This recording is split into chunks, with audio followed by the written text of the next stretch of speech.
कुछ फिल्में होती हैं जो सिर्फ थिएटर तक लिमिटेड नहीं होती, वो लोगों की सोच से लड़कर सारी प्रॉब्लम्स को फेस करके वर्ल्ड रिकॉर्ड बना देती हैं। हिस्ट्री में इनका नाम बोल्ड कैपिटल लेटर्स में लिखा जाएगा। आप जितना पीछे खींचोगे ये उतना आगे बढ़ेगी। चैलेंज कितने भी हो, विनर हमेशा सिर्फ एक नाम, पुष्पा। देखो, पार्ट 1 का टाइटल था पुष्पा द राइज। जिसने फिल्म देखी वो समझ गया होगा कि ये सिर्फ पुष्पा की जर्नी दिखाती है, फ्रॉम मामूली सा नौकर टू पूरे शहर का मालिक। लेकिन अब क्या, फिल्म का सेकंड पार्ट तो पहले ही अनाउंस हो चुका है। उसकी कहानी क्या होगी? जवाब एक छोटे से सवाल में छुपा हुआ है। पुष्पा हीरो है या विलन? सुनने में आसान लगता है, लेकिन ये पहेली काफी टेढ़ी मेढ़ी मुश्किल है और इसके अराउंड ही पुष्पा का सेकंड पार्ट लिखा जाएगा। फिल्म का टाइटल रखा गया है पुष्पा द रूल। मतलब फर्स्ट पार्ट में अल्लू अर्जुन सिर्फ राजा की गद्दी तक पहुंचे हैं, अभी उस पर बैठना बाकी है और बैठ के पूरी दुनिया को चलाना बाकी है। बस यहाँ आती है क्रेजी फैन थ्योरीज। जितने मुंह उतनी बातें। कोई बोलता है पुष्पा जीतेगा तो कोई पुष्पा मरेगा ये बोलकर फिल्म के सेकंड पार्ट को ट्रेजेडी में बदल देता है। टेंशन नॉट, पूरी फिल्म को 2 बार ध्यान से देखकर मैंने आपके लिए टोटल 8 पॉइंट्स ढूंढे हैं जो मेरे हिसाब से पुष्पा 2 की स्टोरी लाइन में जरूर देखने को मिलेंगे। पहला, द बेस्ट फ्रेंड ट्विस्ट। ये भाई साहब तो याद ही होंगे। इन्होंने पुष्पा को देखकर अपना मालिक बदल दिया था और बाद में धीरे धीरे पुष्पा का राइट हैंड बन गए। देखो, काफी चांसेस हैं कि सेकंड पार्ट में बेस्ट फ्रेंड सबसे बड़ा दुश्मन बन सकता है। इस मासूम चेहरे पे मत जाओ, इनकी एक बैक स्टोरी भी है जिसकी वजह से इनके हाथ की उंगली कट गई थी।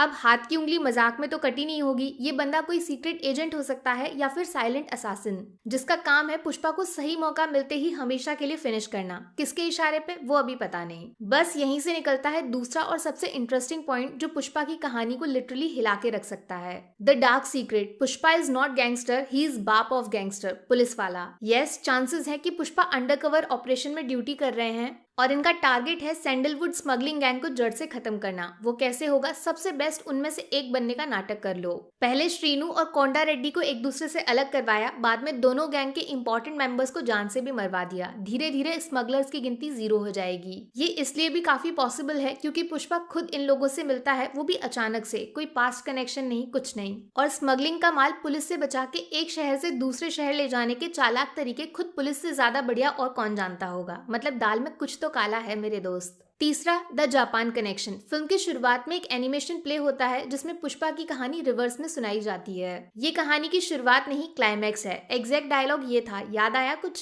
एक गिटार जो जापान में मिलता है, जो काफी महंगा है और लाल चंदन की लकड़ी से बनाया जाता है, और इस लकड़ी को इंडिया से बाहर ले जाने का काम करते हैं अपने पुष्पा भाऊ। मतलब सेकंड पार्ट में पुष्पा की कहानी नेशनल नहीं बल्कि इंटरनेशनल जाने वाली है। इसका हिंट भी दिया गया है जब पुष्पा चेन्नई में माल मुर्गन को डायरेक्ट बेचने जाता है। यहाँ मुर्गन का फेस तो रिवील किया गया, लेकिन मुर्गन का बॉस कौन है वो नहीं दिखाया गया। एक आदमी छतरी के नीचे मुंह छुपा के खड़ा दिखाया जाता है बस। ये उस सिंडिकेट का बॉस है जिसमें पुष्पा एक छोटा सा मेंबर है। इसके थ्रू फिल्म का कनेक्शन जापान से जोड़ा जाएगा।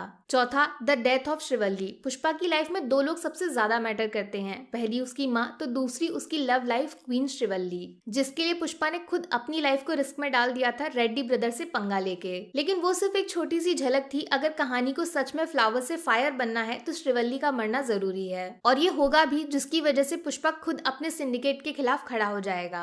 स्पेशली जब जॉली रेड्डी की वापसी होगी तो पुष्पा से सबसे बड़ा बदला होगा श्रीवल्ली की जान लेना। यहाँ से आता है 5th point, the downfall of Pushpa. अभी देखो, श्रीवल्ली जाएगी तो पुष्पा का दिल उसके दिमाग को कर लेगा टेक ओवर। बस यहाँ से पैसा पावर गया भाड़ में। पुष्पा की लाइफ का मिशन सिर्फ एक होगा, सिंडिकेट की बर्बादी। लेकिन दुश्मनों की लिस्ट हो जाएगी काफी लंबी। रेड्डी ब्रदर्स, एक के पास दिमाग तो दूसरे के पास पागलपन। फिर श्रीनू और उसकी साइको वाइफ, इन लोगों को भी अपने मरे हुए भाई का बदला चाहिए। And last but not the least, politician sir, जो इस पूरे खेल के मास्टरमाइंड हैं। वो सेकंड पार्ट में पुष्पा की लाइफ के सबसे बड़े विलन बन जाएंगे क्योंकि इनके लिए पैसा ही सब कुछ है। अब इन सब से तो पुष्पा लड़ भी लेता और आसानी से जीत भी जाता अगर कहानी में 6 पॉइंट की एंट्री ना होती जो पुष्पा की जिंदगी को नर्क बना देगा। शेखावत द IPS सर जी को भूल तो नहीं गए आप? सिर्फ 15 मिनट में पूरे 2 घंटे की फिल्म को डोमिनेट कर दिया था इन्होंने। लेकिन क्लाइमैक्स में पुष्पा के हाथों बेइज्जती ने इनका पूरा मजाक बना दिया। अब देखो, भंवर सिंह शेखावत करप्ट ऑफिसर हैं, ये जरूर दिखाया गया, लेकिन इनको पैसों का लालच नहीं है। ये सिर्फ क्रिमिनल्स की गिनती कम करना चाहते हैं, लीगली या फिर इलीगली। लेकिन ये ऐसे हैं क्यों? इनकी बैक स्टोरी क्या है? पुलिस डिपार्टमेंट में लोग इनसे डरते क्यों हैं? उसका सीक्रेट रिवील किया जाएगा पुष्पा पार्ट 2 में। जैसे पुष्पा का एक पास्ट है, वैसे ही पुलिस सर की कोई तो छुपी हुई कहानी है जिसकी वजह से पुलिस की यूनिफॉर्म में गुंडों वाले काम कर रहे हैं। बस इस पास्ट से निकलता है पॉइंट नंबर 7, धोखा। जी हाँ, पुष्पा को गिराना है तो उसके पास्ट को बड़ी चालाकी से इस्तेमाल करना पड़ेगा।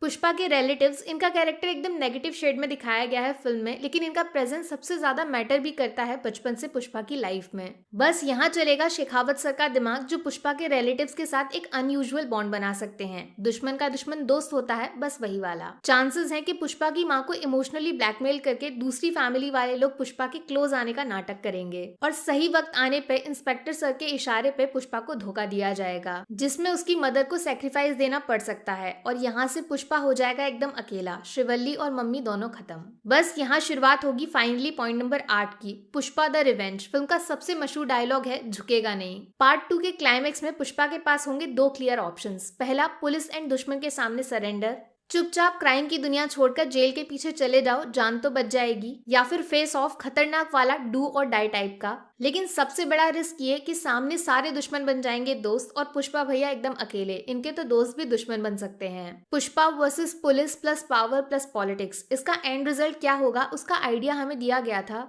डीएसपी गोविंद अप्पा की छुपी हुई वार्निंग में। सब कुछ खत्म हो जाएगा, सब कुछ बर्बाद, गलत काम करोगे तो एंड में मरोगे। अब देखो, पुलिस वर्सेस क्रिमिनल की लड़ाई में आप क्रिमिनल को पावरफुल दिखा सकते हो, लेकिन विनर बिल्कुल नहीं बना सकते। सोशल मैसेज पे बात आ जाती है, इसीलिए पुष्पा का हारना जरूरी है। इस वाले पॉइंट को क्लाइमेक्स तक कैसे ले जाना है वो ड्यूटी मैं आप पे छोड़ रही हूँ। कोई रास्ता ढूंढ सकते हो जिससे पुष्पा जिंदा बच जाए और सामने वाले सारे हार जाएं, तो नीचे लिख दो कमेंट्स में। या फिर अगर आप भी हार्ट ब्रेक से डर रहे हैं और पुष्पा का रूल उसके साथ हमेशा हमेशा के लिए परमानेंट खत्म हो जाएगा, ये वाली फीलिंग आ रही है, तो कमेंट्स में अपना दुख बांट सकते हो। बाकी वीडियो में कुछ पसंद आया हो या फिर कुछ शिकायत करनी हो तो मैं आपको इंस्टाग्राम पे भी मिल जाऊंगी, वरना थोड़ा सा इंतजार करिए। मिलूंगी आपसे अगले वीडियो में। Take care, bye bye.